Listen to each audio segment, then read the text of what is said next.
Everyone, আমি ইন্দিরা আবারও চলে এসেছি নতুন একটা ব্লগ নিয়ে। তো তোমরা সবাই কেমন আছো? আমি কিন্তু বেশ ভালো আছি। তো চলো ব্লগটা শুরু করা যাক। তো আজকের দিনটা হচ্ছে আমার কাছে খুবই একটা ভালো দিন, কারণ আমি অনেক দিন পর যাচ্ছি সিউড়ি। অনেক দিন বলতে গেছিলাম, কিন্তু ওই অনেক দিন আর কি থাকতে পারবো সেটার আনন্দে আজকে বেশি খুশি। তো যাই হোক, মানে বাবার বাড়ি যাব বলে কথা, তো একদম মানে সেরকম আর ঘুম আসেনি, মানে কখন উঠবো কখন যাব এরকম একটা ফিল হচ্ছিল। তো সেই জন্য অন্য দিন যে টাইমে উঠি তার থেকে একটু আগে উঠেছি, কারণ ট্রেন আমাদের ছিল এই 8টা এরকম। তো আমাদেরকে তার আগে তো বেরোতে হবে। তো সেই জন্য এদিকে অমিতেরও স্কুল আছে, তো আমি সেই জন্য একদম ভোর ভোর উঠে পড়েছিলাম। আর উঠেই আমি এখন ওর জন্য রান্না বসিয়ে দিয়েছি। রান্না বলতে আজকে সেরকম কিছু করব না, ওই ডাল সেদ্ধ আর আলু সেদ্ধই আমি ওকে আজকে দিয়ে দেব। তো সেই জন্যই এখন আমি আজকে তাড়াতাড়ি রান্না করতে শুরু করে দিয়েছি। আগে প্রথমে ডাল সিদ্ধটা করে নেব, তারপরে আস্তে আস্তে আলু সিদ্ধটা করে নেব। আর এদিকে আলু ভাজাটাও আর কি হবে অমিতের মুড়ি খাবারের জন্য। তো আমি সেজন্য তাড়াতাড়ি উঠে আজকে রান্নাটা সেরে নিচ্ছি। তারপর আমাকে রিকুকে ওঠাতে হবে, ওকে খাওয়াতে হবে, আমাকে রেডি হতে হবে, তারপরে তো অমিতের সমস্ত কিছু গুছিয়ে রাখতে হবে, কারণ অমিত আজকে স্কুল যাবে। তো এদিকে আমার বাবা সিউড়ি থেকে রামপুরহাট পর্যন্ত ট্রেনে আসবে, আর এদিকে অমিত আমাকে ট্রেনে তুলে দেবে ওই ট্রেনটাতেই, কারণ ওই ট্রেনটাতে মানে অন্ডাল থেকে রামপুরহাট আসে, আবার রামপুরহাট থেকে ব্যাক করে আবার অন্ডালে যায়। তো সেই জন্য রামপুরহাটে এখানে লাস্ট স্টপেজ দাঁড়ায়। এইদিকে আমার সুবিধাই হয়েছে বলতে গেলে, অমিতের যদি কোনো সময় না যাওয়া হয় তখন মা আসে, না হলে বাবা আসে, আমি এদিক থেকে চলে যাই। তো সেরকমই আর কি, অমিত আমাদেরকে রামপুরহাটে অবধি নামিয়ে দেবে, তারপরে ওখান থেকে তো বাবার সাথে চলে যাব। তো আমি এদিকে খুব তাড়াতাড়ির মধ্যে সব করছি। তো যাই হোক, আমার এদিকে কিন্তু রান্না সব হয়ে গেছে, সব গুছিয়ে দিয়েছি আমি। এখন শুধু আমি রিকুকে ওঠাবো, জাস্ট খাওয়াবো। আমি এখন সেরকমভাবে কোনো ভিডিও করতে পারছি না, কারণ অলরেডি 7টা বেজে গেছে, আমাকে সব রেডি করতে হবে। এদিকে আমার ব্যাগ তো সব রেডি হয়ে গেছে, অনেক ব্যাগ হয়েছে। এদিকে রিকু উঠে গেছে, রিকুকে আমি খাইয়ে দিয়েছিলাম। আর কোনো রকম কোনো ভিডিও না করে আমি সোজা এখন বেরিয়ে পড়েছি, কারণ একটু লেট হয়ে গেছিলো। তো যাই হোক, আমরা এখন যাচ্ছি। তো এদিকে বাবা ফোন করেছিল যে গদাধরপুর ট্রেনটা অলরেডি পাস হয়েছে, তো সেজন্যই আমরা এখন তাড়াতাড়ি করে যাচ্ছি, সেরকম খুব তাড়াতাড়ি নয়। তো ওইদিকে বেশ ভালোই ঠান্ডা ছিল, আর গাড়িতে এত ঠান্ডা লাগছিল। তো আমরা পৌঁছেও গেছি, আর এখানেই বাবার সাথে দেখা হয়ে গেছে। তো এখন আমি রিকু আমরা এখন ট্রেনে চেপে গেছি। রিকুর একটু একটু মন খারাপ হচ্ছে, ওর বাবা চলে যাবে, বাবার সাথে দেখা হবে না, একটু লজ্জা লজ্জাও পাচ্ছিল, ওর বাবা বারবার টাটা করছিল বলে। যাই হোক, ওর বাবারও মন খারাপ, কারণ যখনই যাবো বলি তার 2-3 দিন আগে থেকে আর কি সেই কথাটাই বারবার বলবে যে হ্যাঁ তোমরা থাকবে না, তোমরা থাকবে না, ঘরটা ভালো লাগবে না। যাই হোক, তো রিকু তো ছোটো বাচ্চা এখন, আর ও বাড়িতে থাকলে প্রত্যেকটা বাড়ি মানে যে কোনো বাড়িতে বাচ্চা থাকলেই পরেই বাড়িটা ভালো লাগে। তো সেরকমই আর কি। তো এখন আমাদের এদিকে ট্রেন ছেড়ে দিয়েছে, অমিত এখন স্টেশনে ওয়েট করবে কিছুক্ষণ, কারণ অমিতের আর 20-15 মিনিট পরই ট্রেন ওর। তো যাই হোক, আমরা ট্রেনে আস্তে আস্তে আমরা এখন পৌঁছে গেছি সিউড়ি স্টেশনে। তো এখন আমরা স্টেশন থেকে নেমে এখন আমরা যাব, বাবা ওখানে গাড়ি রেখেছে, গাড়িতে করে যাব। আর তখন রোদটা দিয়েছিল, এত ভালো লাগছিল কি বলবো। আর যখন আসছিলাম তখন একটু একটু খারাপ লাগছিল, বাট এখন আরও ভালো লাগছে। যতটা খারাপ লাগছিল তার থেকে অনেকটা ভালো লাগছে, কারণ অনেক দিন থাকতে পারবো ভেবে এটাতেই ভালো লাগছে। তো যাই হোক, এখানে বাবা বললো যে তোরা দাঁড়া, আমি আমাদেরকে আনতে, বাবা সিউড়ি থেকে সিউড়ি থেকে এখানে স্টেশনে গাড়ি রেখে রামপুরহাটে গেছিলো আনতে। এবার ওখান থেকে অমিত আমাদেরকে চাপিয়ে দিয়েছে, ও ওই দিক থেকে স্কুল চলে যাবে ট্রেনে করে, আর এদিক থেকে আমাদেরকে নামিয়ে দিয়েছে। তো এদিকে আমরা এখন চলে এসেছি স্টেশনে, এখানে দাঁড়িয়ে আছি, বাবা গেছে এখন গাড়ি আনতে। তো আসুক, তারপরে চলে যাবো একসাথে। যাবে? এসেছো? দাদা কোথায়? দাদা কোথায় গেল? ওখানে। এদিকে রিকু তো ভীষণভাবে এক্সাইটেড, অনেকদিন পর মামার বাড়ি আসছে। আর ও এখানে থাকলে একরকম আর ওখানে থাকলে একরকম, মানে এখানে থাকলে ওখানের মানুষকে চেনে না, আর ওখানে থাকলে এখানে মানুষকে চেনে না, ওই যতটুকুই আর কি ভিডিও কলে। তো যাই হোক, বাবা এদিকে গাড়ি বের করে নিয়ে চলে এসছে, এখন আমরা চেপে পড়লাম। তো এখন আমরা যাচ্ছি, আর রোদটা এত ভালো লাগছে। আর এদিকে মা মৌমাছিকে দূর থেকে প্রণাম করে নিলাম। তো এখন এদিকে আমরা এখন যাচ্ছি, আর কিছুক্ষণ মনে হয় যতটাই রাস্তায় যে তখন না এই তো চলে এলাম, এই তো চলে এলাম এরকম। আর যাই হোক, বলতে বলতে একদম চলে এসেছি। আর মেয়েদের তো এটা বলবো না কেন, বিয়ে হয়ে গেছে বলে কি বলবো না যে না এটা আমাদের বাড়ি নয়, হ্যাঁ এটাই আমাদের বাড়ি। তো যাই হোক, রিকু কিন্তু এদিকে একটু লজ্জা লজ্জা পেয়ে গেছে, যখনই আসে তখনই একদম লজ্জা লজ্জা, এসব ঢুকতে চাইছে না। প্রথমে আমি আবার ওকে জোর করে ভেতরে ঢোকাচ্ছি যে চল চল চল। রিকুর ওই লজ্জাটা ওই কিছুক্ষণের, ব্যাস তারপরে যখন ওর মানে একটা আলাদা এনার্জি চলে আসবে, ব্যাস তখন আর কাউকে চেনে না, তখন দৌড়া দৌড়ি কী করবে না করবে ওর নিজেও ঠিক জানে না, এরকম আর কি। তো নিজের বাড়ি এসে তো আর একটা দারুণ আলাদা লাগছে, কিন্তু প্রথমেই মা কোথায় এরকম একটা ব্যাপার, সবাইকে দেখি যে কোথায় কে আছে। তো যাই হোক, প্রথমে মাকে দেখতে পাইনি, ভাই ছিল, ঠাকুমা ছিল, মা স্নান করতে গেছিলো উপরে। তো সেই জন্য রিকুকে বলছি দেখ কথা বল, তো ও এক কোণে চুপ করে লুকিয়ে আছে, মাথাটা নিচু করে, ওর লজ্জা লাগছে। যাই হোক, আমাদেরই মানে যখন অন্য কোথাও আমরা যাই তখনই আমাদের কেমন একটা লজ্জা লজ্জা লাগে, তাই ও হাসছে কেমন, আমি ওকে দেখছি যে বলছি যে দেখ কথা বল, কিছুতেই বলতে দেখি কি সুন্দর দেখতে। টটস, এটা কার? এই মাংকিটা কার? তোমার? কে এনেছে এগুলো? পছন্দ? তুমি মামাকে থ্যাংক ইউ বললে? যা, মামাকে থ্যাংক ইউ বললে? বলো মামাকে থ্যাংক ইউ বলো, বলো মামাকে থ্যাংক ইউ বলো, যাও চলো মামাকে থ্যাংক ইউ বলো, বলো থ্যাংক ইউ। এ মামা কি বলবে তোকে, বলো থ্যাংক ইউ।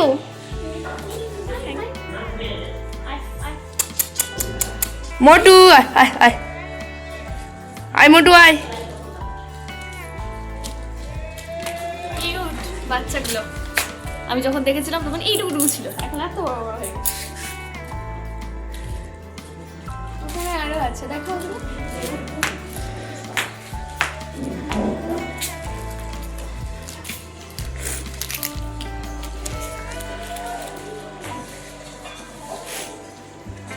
মোটু আয় আয়।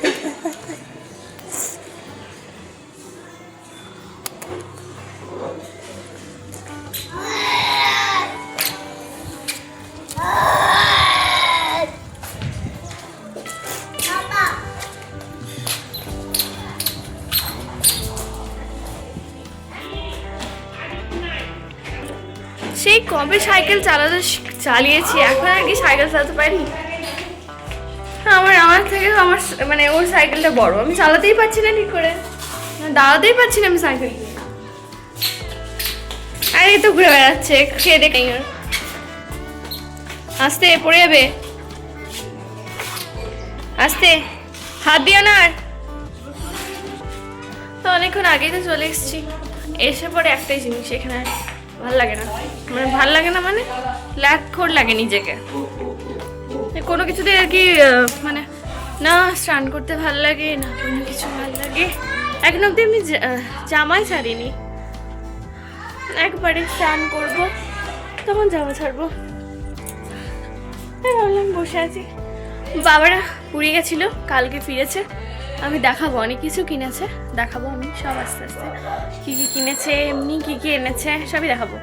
আমার জন্য আনতে ভুলে গেছে, মানে ভুলে গেছে মানে বাবা ভাইয়ের শরীর খারাপ ছিল সেজন্য আর যেতে পারেনি বাইরে ওরা, সেজন্য আগে সব কিছু যাদের আর কি কেনা সেগুলো কিনে নিয়েছে, আমার জন্য পরে কিনবো আর কি, ঠিক হয়েছিল। তো মা বাবার শরীর খারাপ, ভাই বাবার শরীর খারাপ ছিল, তো সেজন্য ওরা কিনতে পারেনি, এই চোখে এটা কোনো ব্যাপার নয়। তো যাই হোক, এটা পুরী গেছিলো, পুরী থেকে ওখানে কোনারকে মনে হয় যত সম্ভব ওখান থেকে কিছু ক্যান্ডি নিয়ে এসছে, একদম মানে আমি এর আগে এরকম ক্যান্ডি দেখিনি, মানে খেয়েছি। আর ওই দুটো নিয়ে আয়, ওইগুলো দুটো কাবাব ভাইরা পুড়ে গেছিল, এবার ওইখান থেকে আর কি কিছু ক্যান্ডি নিয়ে এসছে, মানে কোনারক না ধবলগিরি বলেছিল আমার মনে নেই, আমার হাতের কাছে আছে, তো আমি এগুলো এখন দেখাই। ও একটা খেয়েছে আর বাদ বাকিগুলো আছে এরকম, এই যে আই বল টাইপের যেটা হয়, তো এরকম সেটা আর কি। তো এই আই বলগুলো, তো এগুলো ওখান কিনে এনেছে, এগুলো মানে এটার মধ্যে কপিস ছিল 1 2 3 4 এখানে 5টা আছে, আর একটাও খেয়েছে, মানে 6টা ছিল, এইটুকু ওটার মধ্যে এগুলো এক একটা 20 টাকা করে, তাই ভালো। এটা যেমন কয়েন, গোল্ড কয়েন, এগুলো আমরা খেয়েছি, এগুলো ছোটোবেলায় খেয়েছি, অনেক ছোটোবেলায় খেয়েছিলাম। তো এখন আর তো দেখিনি, হঠাৎ করে তারপরে দেখছি আজকে এলাম, এসে আমাকে ঈশান দেখাচ্ছে এই দেখ দিদি এরকম। তো এটা একটা খেয়ে দেখেছি, এটা একটু রাবার টাইপের খেতে, অনেকটা রাবার টাইপের মানে কি ইয়ে টাইপের, কেমন টান টান টাইপের অনেকটা। তো এটা একটা খেয়ে দেখেছি, মোটামুটি ভালো। আগে যেমন পুরোটা একদম চকলেট টাইপের ছিল সেরকম নেই এটা। আরেকটা কিনেছি, এটা কি আমি ঠিক জানি না, এটা একটা ক্যান্ডি, ওই যেরকম ট্রেনে যেরকম বিক্রি হয় না, যেগুলো 5 টাকা 10 টাকা ওরকম টাইপের, হার্ডটা একটু। তবে এটা আমি ফোনে দেখি, কিন্তু আমি আসলে এখন দেখলাম, আমি একটা ট্রাই করে দেখি এটা কেমন খেতে।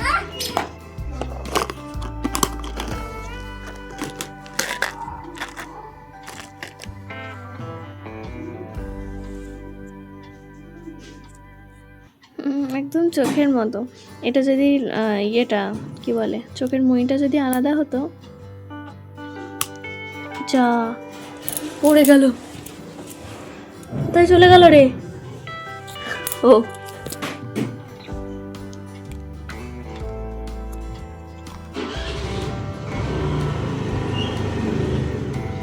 এরকম টাইপের, এটা কি হালকা সফট হয়ে যাচ্ছে। আমি এটা খেয়ে দেখি একবার।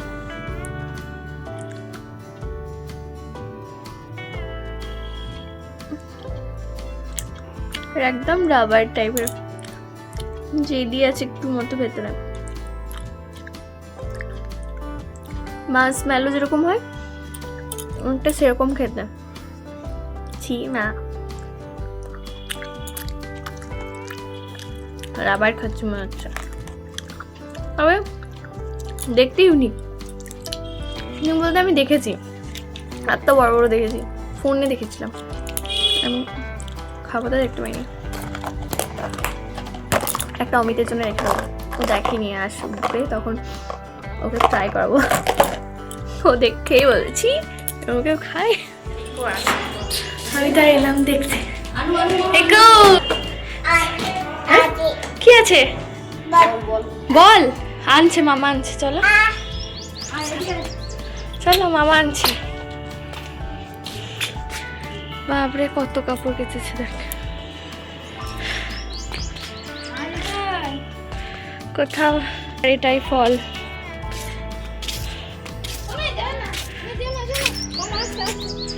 ওরা কত গাছ লাগিয়েছে,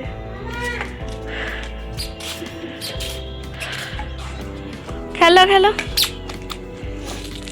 কটা বল?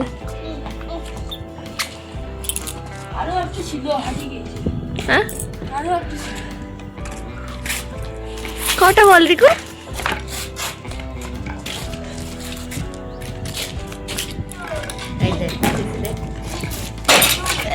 ডিএসএল নিয়ে ছবি তুলেছে, এইটা কভার ঠিক করে, এটা ডিএসএল ইয়ে দূরবীন ইয়ে করে নেবে মা।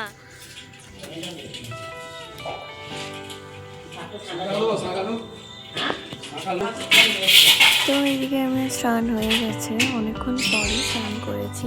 তো তারপরে খুব ঠান্ডা লেগেছিলো, আমাদের সিঁড়িতে ভীষণ ঠান্ডা তারাপীঠের থেকে। তো এখন আমি সেই জন্য বাইরে বসে আমি একটু রোদ পাচ্ছি, কারণ এই টাইমে রোদটা খাওয়াটা খুব ভালো এমনি সবসময় আর কি। যাই হোক, আর এই স্নান করার পর এই বাইরেটায় বসতে এত ভালো লাগে। রিকু যখন পেটে ছিল তখন আমি এখানেই প্রায় বসে থাকতাম, আমার খুব ভালো লাগতো রোদটাতে। যাই হোক, এদিকে সবজি এসেছিলো, ঠাম্মা কিছু কিনেছে মানে, যাই হোক। তো মা এখন রিকুকে এদিকে ভাত খাইয়ে দিচ্ছে, কারণ এখানে এলে পরে আমি ভুলে যাই রিকুকে খাওয়াতে। তো বাবা ওদিকে কিন্তু রেডি হয়ে গেছে, বাবার খাওয়া হয়ে গেছে, বাবা রেডি হয়ে গেছে, বাবা কারণ ডিউটি যাবে, অফিসে যাবে। যাই হোক, অনেকটা খাটনি হয়েছে, কারণ মানে যেদিনকে আমাকে আনতে গেছিলো মানে আজকের দিনে, তো কালকে বাবা পুরী থেকে এসেছে, তারপরে রাত্রে ঘুমিয়ে পড়ে, সকালবেলায় আবার ভোরবেলায় উঠে ট্রেনে করে আনতে গেছে আমাকে, আবার ফিরে এসে আবার বাবা যাবে এখন ডিউটি, অনেকটা খাটনি হয়ে গেছে। তা যাই হোক, আমি আসবো বলেছি তখন তো যাবেই এরকম। তো এখন বাবা এখন বেরিয়ে পড়ছে, বাবা আর এদিকে রিকু দেখছে যে কোথায় যাচ্ছে রে বাবা দাদা, কারণ অনেক দিন পর পর দেখে তো রিকু ভুলে যায় যে কোথায় যাচ্ছে ওর বাবার মতো। যাই হোক, বাবা এখন টাটা বলে বেরিয়ে পড়লো। বাবা না থাকলে ঘরটা ফাঁকা ফাঁকা লাগে। সেম জিনিস অমিতও বলবে, বাবা যেদিনকে ঘরে না থাকবে সেদিনকে না ঘরটা কেমন ফাঁকা ফাঁকা লাগে। তো যাই হোক, তো এইদিকে এখন আমরা খেয়ে নেবো। তো আজকে আমি ভাত খেয়ে নিচ্ছি, এদিকে রিকু খাইয়ে দিয়েছে মা রিকুকে। তো এখন আমি, ঠাম্মা, ভাই, মা সবাই মিলে এখন আমরা খেয়ে নেবো। তো চলো আগে খেয়ে নিই, তারপরে খেয়ে একটা টান্না ঘুম দেবো। আজকে ভীষণ টায়ার্ড লাগছিলো, তো তারপরে আমরা শুয়ে পড়েছিলাম। তো এদিকে রিকু কিন্তু এখন ঘুমিয়ে পড়েছে, আর এখন আমি ঘুমিয়ে নিই। এইদিকে খুব ঠান্ডা, সেই জন্য হিটার চলছিল। যাই হোক, ঘুমিয়ে নিই, তারপরে তোমাদের সাথে কে পড়ে ভাই। না পড়া পাঠিয়ে ভালো কথা, পড়ো।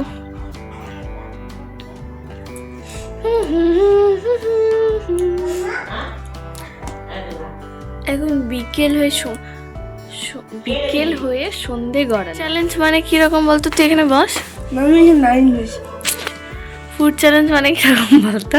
মানে সেই দেখাই না, খাবার একটা প্লেটে এসে স্টোন পেপার সিজার দিয়ে, মানে যার যেটা আউট হবে সে আর কি দৌড়ে যাবে, আর অপরজন যে থাকবে সে আর কি, মানে যতটা আর কি খাবার থাকবে তার মধ্যে তাকে ওই দৌড়ে আসা ফিনিশড আর কি হবে ওর কাছে এসে, ততক্ষণ আর কি মানে খেতে পারবে ও যতটা খুশি। তো লাস্ট পর্যন্ত যে মানে বেশি খেতে পারবে সেরকম একটা হয় না, ফুড চ্যালেঞ্জ হয়।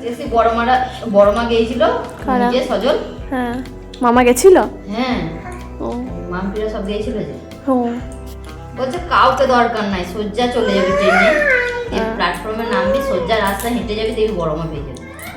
কাউকে বলারও দরকার নাই, দোকান ফানি কিচ্ছু নাই, আর নাই, রুম নাই, তাই বলছে। সামনে একটা রুম পেয়েছিল, ভাড়া দিয়েছিল। তুই কি খাচ্ছিস? মুড়ি চপ আর আলু ভাজা। দে।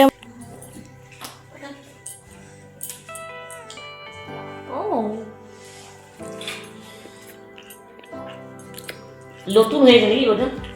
বড়মাটা অনেকদিন থেকে আছে, কিন্তু চালু হয়ে গেছে খুব। ডিম পাড়া দিছিল। প্রচুর বড়মা গেছিল একবার।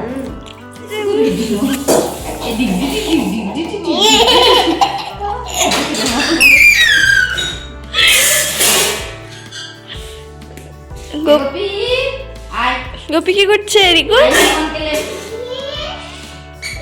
রিকু তোমার প্যান্ট নেমে গেছে, প্যান্টটা ওঠা, এই নামাও।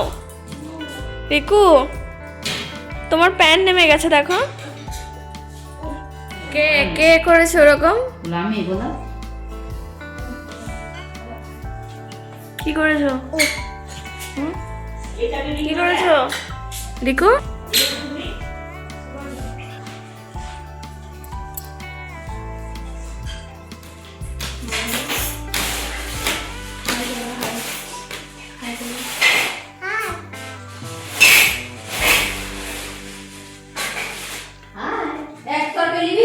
না, একসাথে করো, একসাথে। আমি বলি, তুমি করো। করো, হাই করো।